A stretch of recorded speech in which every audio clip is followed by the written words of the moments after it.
They would hold the proceedings for a couple of minutes. Watching this, I didn't realise what was going on. And then they started talking again. They had the question and answer. Why did they do that? And I asked someone, why did they reposition and then hold for a few moments? And they said because in Italian culture, clothing is very important. So the person would position themselves, give everyone time to sort of take them in, absorb what they were wearing, and then start talking again.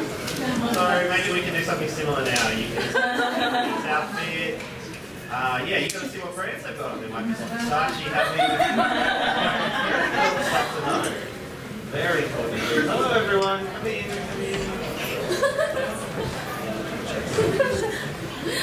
What? What are you laughing at?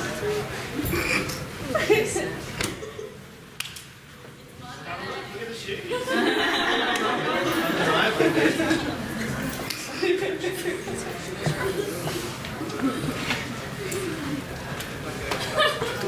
Come on in.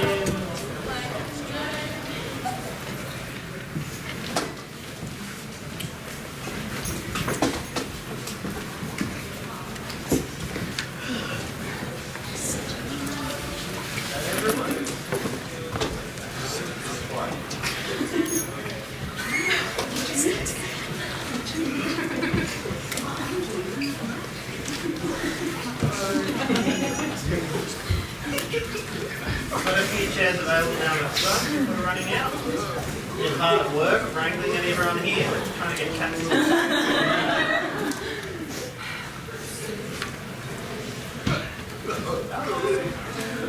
Got a few seats dotted around if anyone's missing one.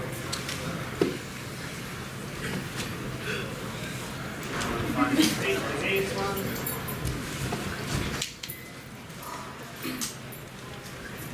I like to sit down the front. Get to sit with your friends, but that's alright. Sorry about that. Sorry you don't get to sit with your friends. Alright, we might get underway. We've got everyone here who needs to be here. We'll close your door and we'll roll ahead. Okie dokie. Good morning, everyone. First and foremost, I hope everyone had a good weekend. I felt like it went in about 5 minutes, my weekend. I'm back here again, feeling absolutely worn out. Need a few more weekends, but that doesn't mean I'm not happy to see you. I'm happy to see you all here. I see you all in your individual groups from time to time. It's great that I get to see the whole cohort, so I really appreciate everybody being here. It shows the quality of teaching staff that we have that everyone's here right now. So that's great. So we're planning on having these monthly events where we have a guest speaker to come in. We've been able to deliver one this week. We're going to have about an hour lecture. Maybe we'll have time for a bit of a question and answer session as well. I'd like to extend a huge token of gratitude to Bethany for coming in today. She's a very well-known person in the community. A lot of people, pathway into our courses because of seeing Bethany in the various work that she does influencing the community at large. So we're very happy to have her here. I'm not going to do too much in the way of personal introduction. I'll let her handle that herself, but I will hand over to Bethany. Hi everybody, how's everybody doing? Thank you, Ramis, for inviting me to be here today to speak. I'm going to talk basically about myself. Okay? So I'll start with, like I said, some sort of biographical information, who I am, where I'm from, what I'm about.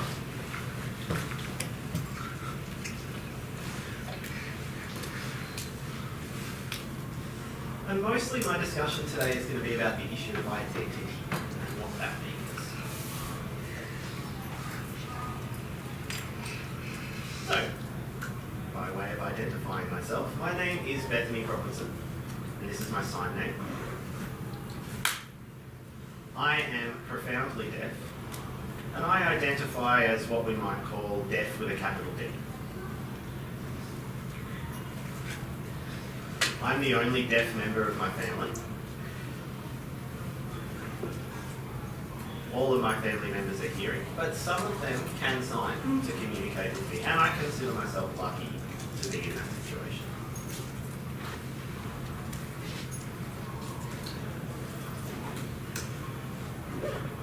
when I was growing up, I lived with my mum and two sisters, and we moved a lot. My mother had quite an affection for being transient in that way, so we moved around a lot. I lived in a lot of different places. I lived all around Metro Melbourne, all over Victoria, all over the place.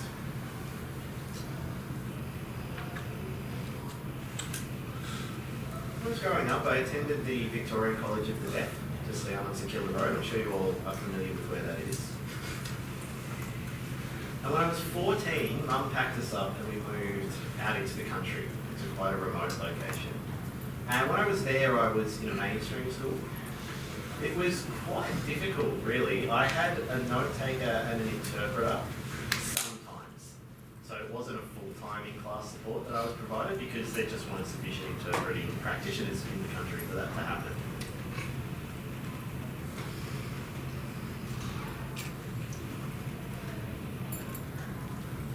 At the age of 17, I decided it was best for me to come back to Melbourne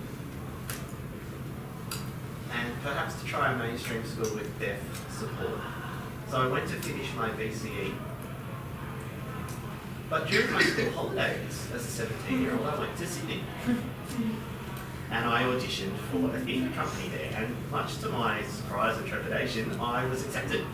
I got in. I had exactly zero experience, but I auditioned. So I thought, sure yes, okay, I guess I'll do it.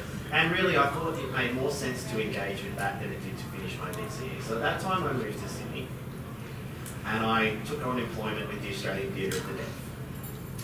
They were based in Redfern, which is a suburb of Sydney. And this was where they were based at that time. I don't know that they're there anymore. Whilst I was there, I worked with a mixed ensemble of hearing and deaf actors, and we travelled quite extensively throughout Australia, performing at a multitude of different schools. I believe we covered over 200 schools a year during my tenure there. So it's, a lot of work. Busy is an understatement. We felt like we were constantly on the road, driving around to different places. It was a wonderful experience. I worked there for 3 years. And then I fell in love with a boy. Usual story, moved in Adelaide, so I moved to be with the boy in question. And I lived there for 2 years. While I was in Adelaide, I was a little at a loss as to what to do. So I applied for a grant for some funding, and I was successful in receiving that grant. And it's what's called a developmental grant, and I used this to develop a solo show, incorporating visual and physical storytelling, and a lot of movement and dance, as well as music. But the show was produced specifically for a deaf audience to enjoy through more of a tactile modality, so that was quite an experience. When I finished that, I left Adelaide and I moved back to Melbourne, and I began an apprenticeship as a hairdresser. And what am I up to? Consult my script for a minute, everyone.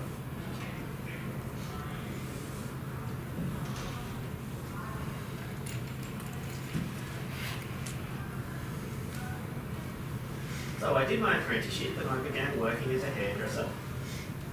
And I started working for a group called FEC, which was Feminist Independent Erotica Production Company, basically. And they were based in Melbourne. I took a lot of photos, I did some filming for them. And during my time working there, that was when I largely became more involved in the queer community. I started to meet more and more people who identified as queer.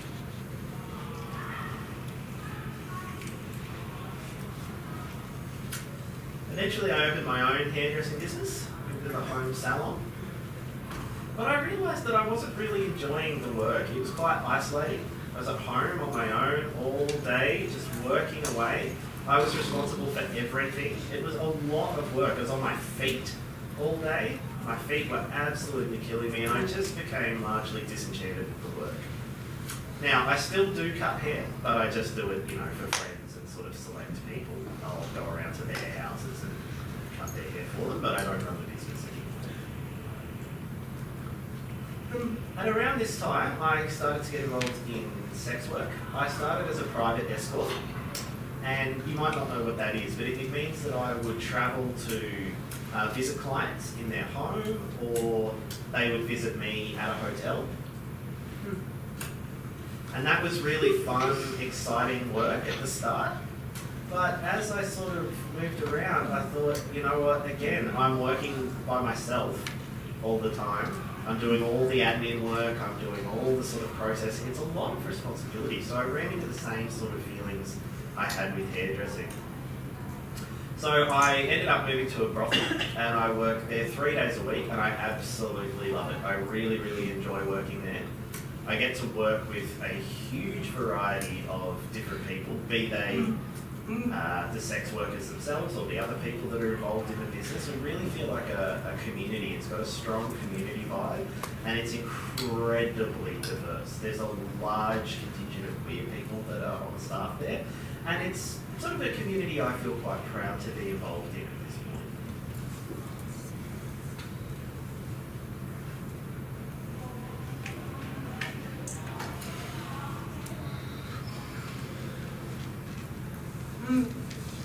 From the time I was born to, I guess my late 20s, I identified as straight. It's almost difficult to say it now, I have to giggle.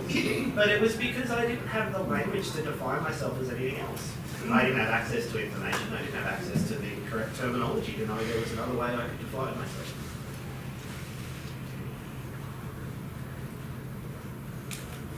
I have to say that I even still, to some extent, identify as straight.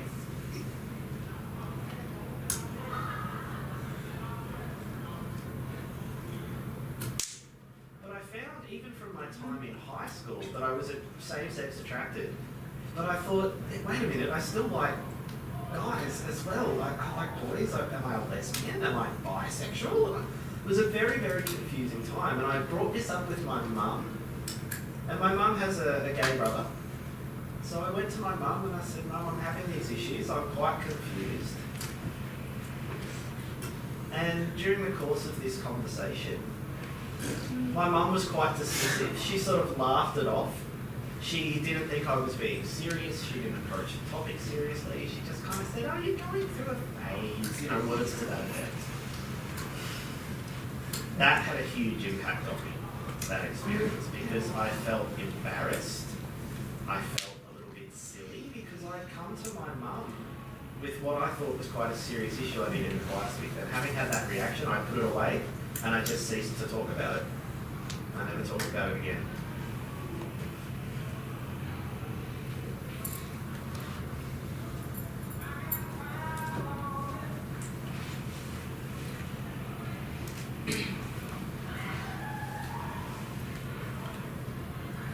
So at this point in time, I started to internalise this transphobia that I'd seen from my mother. It's not about oppressing other queer people. I don't mean transphobic in that way, but I felt that there was something wrong with me, and that anything that couldn't be aligned with just a heteronormative identity was something I needed to suppress within myself. And this is something I still struggle with. It's still an internal debate that rages within me.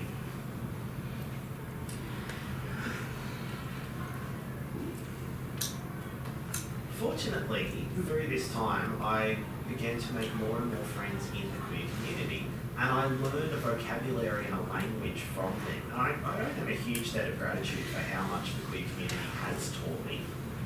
And their commitment to educating other people is something that I'm just eternally grateful for, because I benefited from it so personally. I felt like a sponge. You all know sponges, they just soak up whatever's around them. There was so much new vocabulary, things like non-binary, pansexual, what else? I've got a list here. Gender non-conforming or gender non-binary, sexual fluidity rather. All of these concepts, all this language was so new to me, and I was absorbing it, as I said, like a sponge. I feel like my brain swelled up with all this new knowledge. So this access to information access to language gave me an opportunity to really reflect on who I am, to do some self-reflection, some self-determination. I tried a variety of different labels. I felt they didn't really match for how I felt. I thought non-binary. Now here's a little aside. I learned a new sign recently from somebody in Sydney for non-binary. This sign. Non-binary. So that's an all dialect sign, but I was quite excited to see it. I think it's beautiful. So we have trans and non-binary. They're both just really beautiful signs. Anyway, back to my story.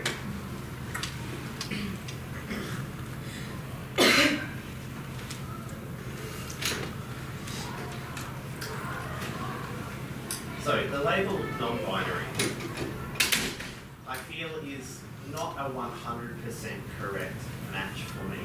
When I think about myself and how I identify, non-binary kind of fit, but not really. I don't fully identify under what I would call the trans umbrella. I identify as a cisgender woman, a cisgender female.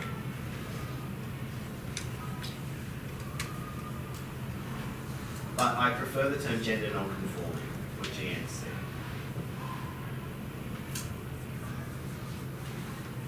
Through my readings around this idea of gender non-conformity, I learned a lot, and I felt that is the match for how I feel. That explains who I am, that explains how I feel. In terms of what it means, I can speak to my personal experience. I feel that I don't conform to society's standards or assumptions, their expectations around what a woman should be, or what a woman should look like, how a woman should behave. These sorts of social constructs, there's a plethora of them. I feel that they don't apply to me, and I don't have any interest in following them. I want to be Bethany rather than being what somebody else expects me to be.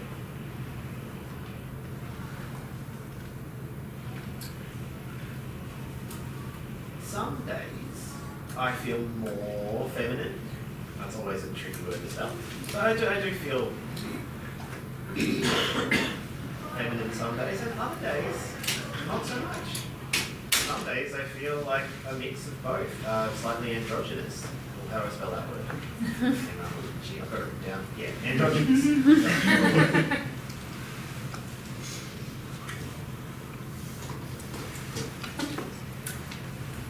So again, my fluidity or my gender identification follows my mood really on any given day. It's very fluid, my gender identity, which is why I like this term gender non-conforming, because it makes me feel comfortable. It makes me feel that I can be flexible and fluid with how I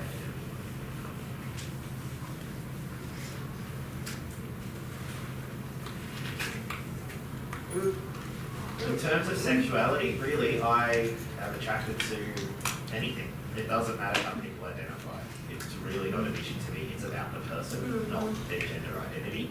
It's about what's inside. It's about your heart and your mind.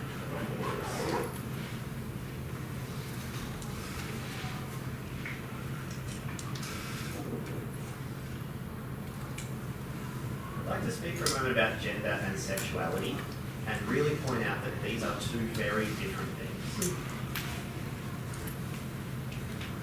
Where am I going? And I'd like to just clarify those terms.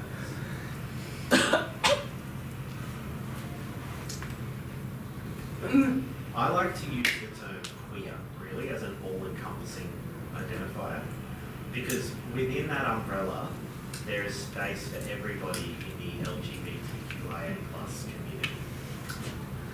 Every time I meet a new person, when I'm lecturing like I am today, and I give this, huge spiel about my notion of identity, really, in order to summarise as a summative label, I like to use queer because it does encompass everything.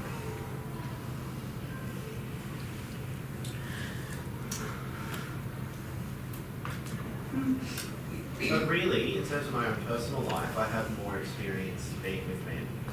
That's what I'm used to. I know what to do with a man.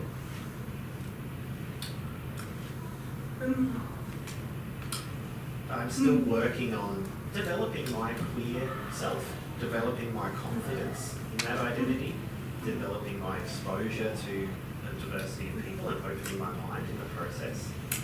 I still feel like I'm a baby queer, if I put it that way. I'm still learning. I'm very politically active in the area of queer rights because over time I've become aware of the true extent of the abuses and the oppression that people in the queer community suffer at the hands of the broader community. It's quite shocking to see. Most people have the benefit of being largely ignorant to that, but once you're exposed to it, you realise how deep it runs. It affects mental health, it affects employment opportunities. The rates of suicide are astronomical. There's not enough community support for people that identify as queer. It's quite a problem.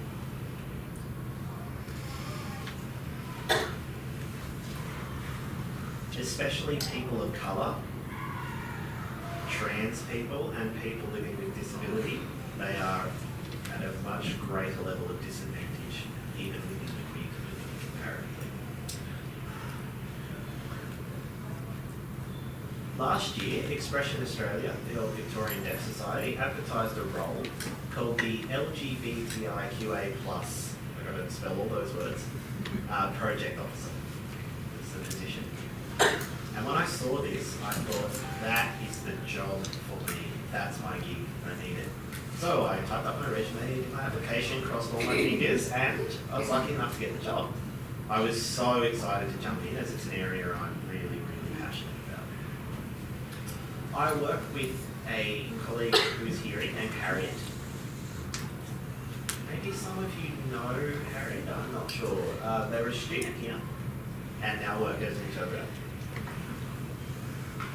So Harriet's hearing, but is so strongly involved in both the queer and deaf community. They have a deaf partner, so it was a good fit, the two of us to work together and to work collaboratively on this project officer role.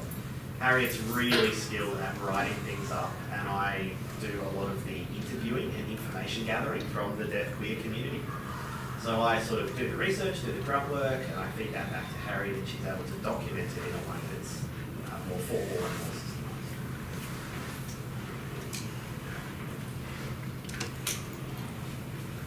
My interviewing centres around how deaf people in the queer community are being supported and where they're not being supported, where they think those gaps are, and I feed that information back to the powers that be of Expression Australia.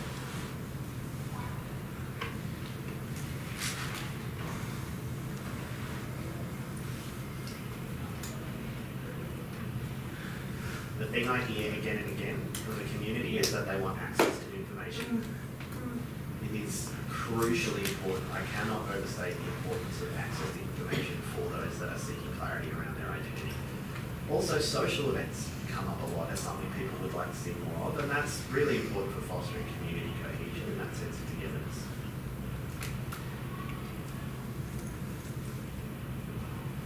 A lot of deaf queer people feel isolated. They deal with depression and associated mental health issues. They often have confusion about their identity. They feel different. They don't know how to explain how they feel even. They don't have adequate language to talk to their experience.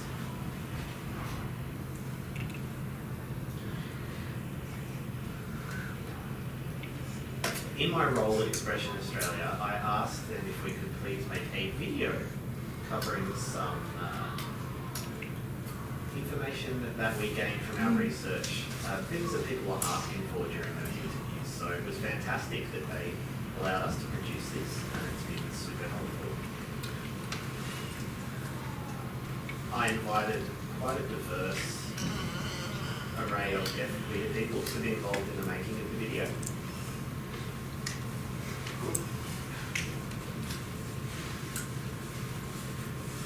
And this video explains LGBTIQA+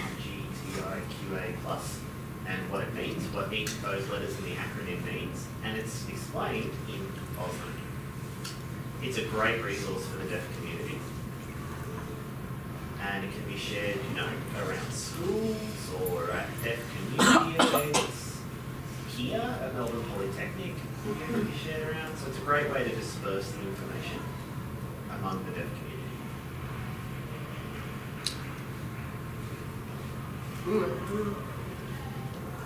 And as I said, this information is really important because now deaf people have access to this information in their language. And you never know, there might be a young deaf person watching this who might finally think, oh, that's me. That explains how I feel. And the impact of that on that person's identity and their confidence cannot be overstated. So this information is crucially important to get out to people. So we've got the video in question here up on the screen, and we might take a look at that now.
So it's very exciting to produce this video, to share this information with the deaf queer community. Not just the deaf queer community, it bears saying. I think the deaf community in general can really benefit from learning more about the full range of ways that people identify, not just their identity. Alright, please join me in thanking Bethany. So we've got some time left for a little bit of a Q&A session. I think before we start, though, it might be worth just saying, if you ask your question, please use your voice, and we'll get the interpreter to sign, just because not everyone in the room can understand you signing, and then can't see you. So, who's got the first question? Anyone want to chuck a hand up? Who's feeling brave? Anyone? Yes? Please speak your question. I hope you don't mind me asking this question, so feel free to not answer if you prefer not. But with working in the sex industry... One sec, sorry, we're just figuring out where they want to put me. Good? With working in the sex industry, and being a deaf woman working in the sex industry, I found, because I've worked in the adult industry myself before and I have a disability, and sometimes people come to you because it's novel or because you're a bit of a freak, and for me it's like, well, hey, yay, they're going to, you know, pay me for that, so that's cool with me. But some people, like, how did you feel? Did you have that experience, and how did you feel about having that role? Yeah, I have. It's like...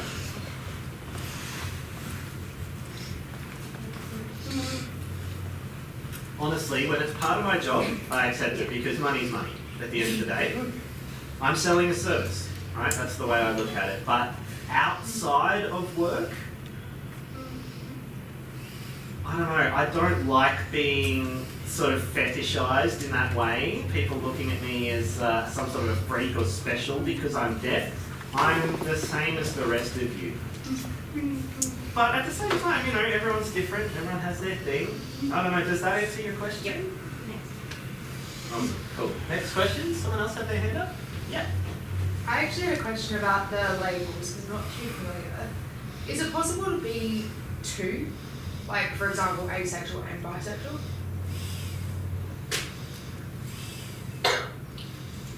Yeah, absolutely. That's absolutely possible. It's, you know, you can be attracted to different genders, different identities, but at the same time, that attraction doesn't necessitate physical intimacy for you. You know, you want to express your affection in another way, through warmth, through doing things together, through having discussions, through, you know, whatever you like to do to show intimacy with your partner. It's a really personal thing, and it bears repeating that identity is very much up to the individual.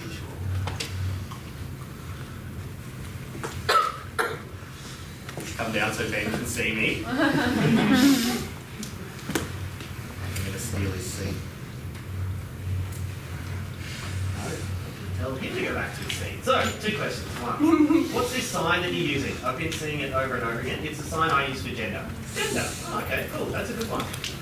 Really, it's my sign, I should say. I just kind of co-opted that, made it up, because we didn't have a sign, and I just got sick to the guts of things spelling it every time. So I made up this sign with another deaf person. We had a bit of a chat about it, and we thought we'd like this. It's sort of mimics the handshake of the G in our alphabet, and it also has a similar handshake to identity. Oh, that makes sense now. I love it. So there you go. That's a great example of how new signs are born, everybody. That's a perfect example. There's a need that people have, and they came up with a sign to fill that need. Now, second part of my question, I was reading something about Native Americans recently, and I think, is that the correct term? Yeah, okay, Native Americans. And that historically, in Native American culture, they defined gender in 5 different ways. They left children largely to decide for themselves as to where their identity would fall. And I feel like this is similar to what you're discussing here. You know, it's not a new idea, it's just something that we've gotten wrong. Yeah, gender has never been a binary. That binary is a social construct. It's a made-up thing. It simply doesn't exist. It's something that was decided, you know, I would say largely by a patriarchal society, that this binary had to exist, and that was it. End of story. But really, cultures throughout the world and throughout history have all sorts of very, very, very personal and diverse ways of identifying in terms of gender. Maybe we're just catching up now to the rest of the world. Yeah, it's almost like we've got to go back in time to the older ways in order to become more progressive. It's an interesting take on it. Another question? This is kind of to continue what someone was asking before about multiple identities. And within, as someone who is asexual, we often use asexual and homo or hetero or bi romantic as the like extra part of that identity. So like asexual and something romantic is kind of how often we describe our attraction, I guess.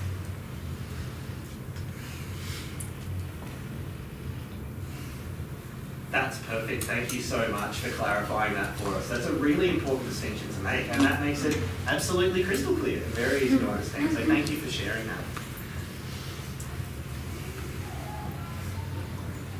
Yep, then another question. Where are we going? Fiona? And there's also another student with a question.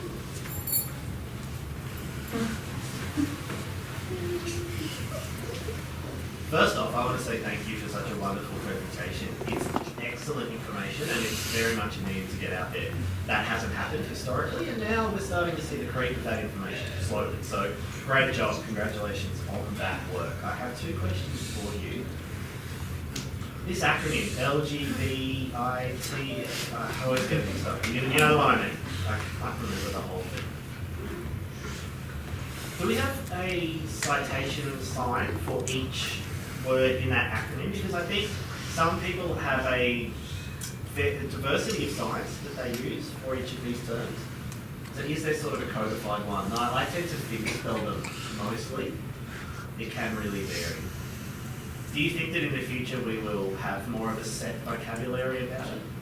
Because I think the community is largely starting to, through the distribution of this information, accept those signs. Yeah, look, I think it will happen. I've seen a few other signs. This one for the LGBTIQA+ community. So it's a variation on the sign here. That's one I used to represent the whole acronym. It's from Sydney, that sign. What's next for you is the second part of my question. You've done the video. What's coming next? That is an excellent question. Some of you might have noticed that Expression Australia is undergoing a lot of changes at the moment. It used to be called the Victorian Deaf Society. It's now been rebranded to Expression Australia. And I've been largely waiting on them to contact me so I can get back to work. We submitted a 24-page research report that Harriet typed up. And it included a number of recommendations based on what we were hearing from the deaf queer community. There's a lot of catching up we need to do, so there is work to be done. Recently I contacted the staff at Expression and I said, when do you need me to come back? Because the deaf queer community is waiting. We've organised social events, we've organised a few different things, so we're largely just holding place at the moment. So it's a very busy time, but I'm sure that I'll be back there sometime in the near future, sometime this year to continue this work. What's your hope for the future? I think a lot more social events. Because again, if we can make that regular, it's a really important part of fostering cohesion in the community. It's what makes people feel comfortable and connected and engaged with the community around them. Because largely, we're talking about people that don't feel like they can fit into the broader society. People who may be deaf, plus any number of other identities that they hold. And the queer community is often a place where they feel confident, comfortable, they feel understood, they feel that there's an empathy and a shared experience there, which is super important on a lot of levels. I'd also like to see us make more accessible information, possibly through collaborating with other organisations. Organisations that are already existing and are doing great work, maybe in the area of mental health. So counsellors that are doing mental health and counselling specifically for queer people and figuring out how we make that counselling more accessible for queer people who are also deaf. We have a lot of organisations that have made informative videos about this topic, And I'd love to collaborate with some events, make them more accessible for the deaf community. So work of that nature is what I see in my future. Just hold, we got another question at the back. Yeah. I wanted to say thank you for sharing that new sign. You can hand up who's talking. Thank you. The new sign for non-binary. I have a non-binary partner and lots of non-binary friends, so being able to show that is really important for how I communicate with people. Do you think, because I hadn't seen that before, do you think that will become more official, or how do you think that will filter down through the different communities in how we talk about identities with lots of different people? That's a great question. I think it has to be largely left to a natural process.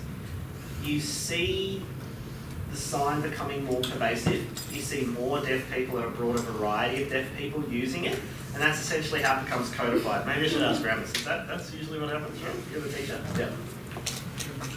So just time, really.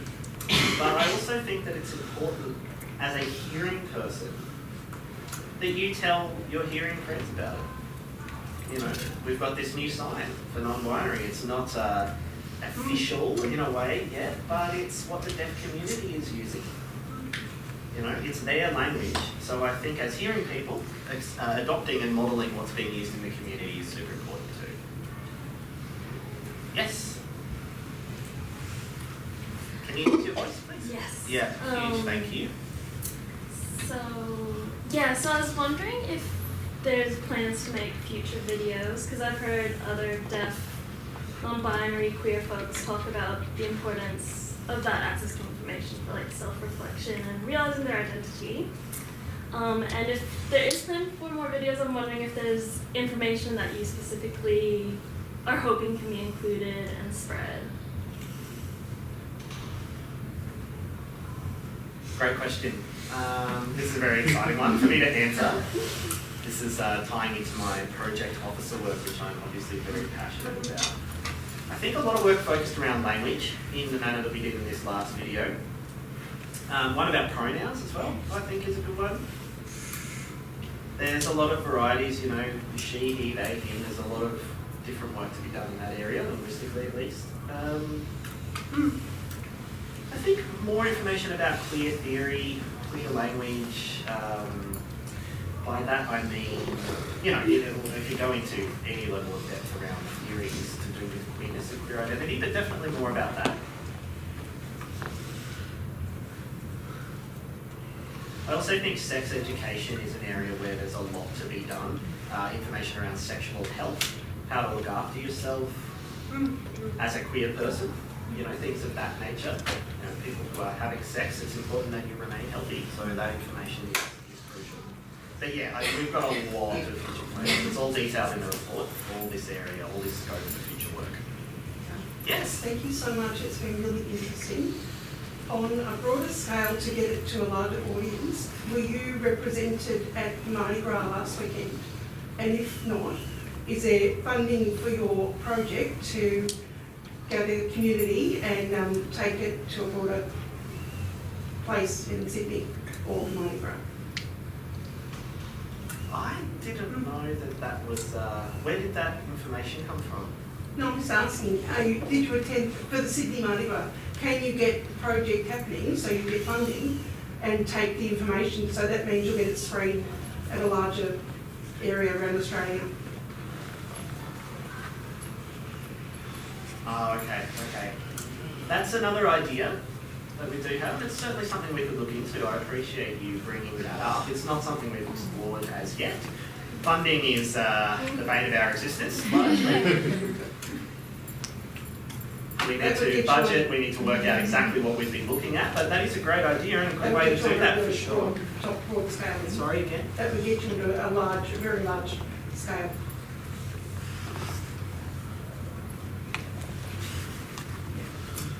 For sure. It's a great space to investigate, yeah. There's a lot of deaf queer people involved in the Mardi Gras. I missed out this year, unfortunately, but we'll cross our fingers for next year. They already have it. My sister was involved. Sorry, I should come down the front so everyone can see what I'm saying. That's Ida talking, everyone.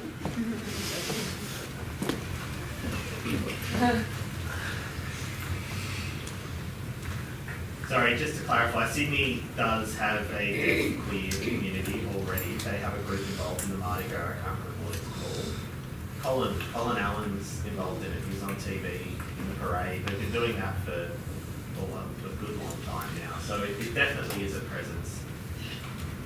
But yeah, it's something that is only going to get better as it gets bigger. It would be great if we could get funding at some sort of national level to get the community involved, because a lot of people can't afford it. They just can't afford the travel costs.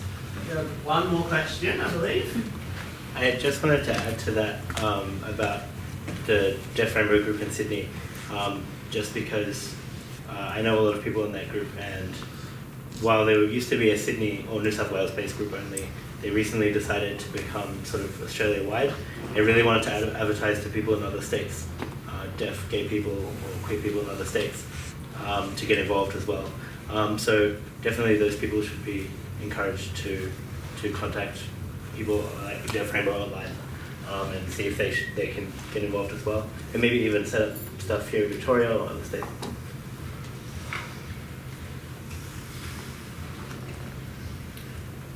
Yeah, absolutely. Couldn't agree more. I think that it's largely comes down to wanting these sort of groups to work, I guess, in a collaborative manner. I can't do everything myself, so it's great to know that these things are there. And part of my work is certainly connecting people into those groups. So that's an excellent point to bring up. Alrighty, unfortunately time has gotten away from us, so I'd like to say a huge thanks to Bethany, and I'm sure you could all agree this was a wonderfully informative talk. And we'd like to wish you all the best with future projects. We hope that this fantastic work continues. We have a small gesture of oh, thank you so much. I'm so already. Okay. Join me in thanking Bethany. And just personally, I'd just like to thank you all for having me here. I've really enjoyed being here and speaking with you today. Thank you very much, Bethany. All right, your teachers will now lead you back to your classes, everyone. Enjoy your day.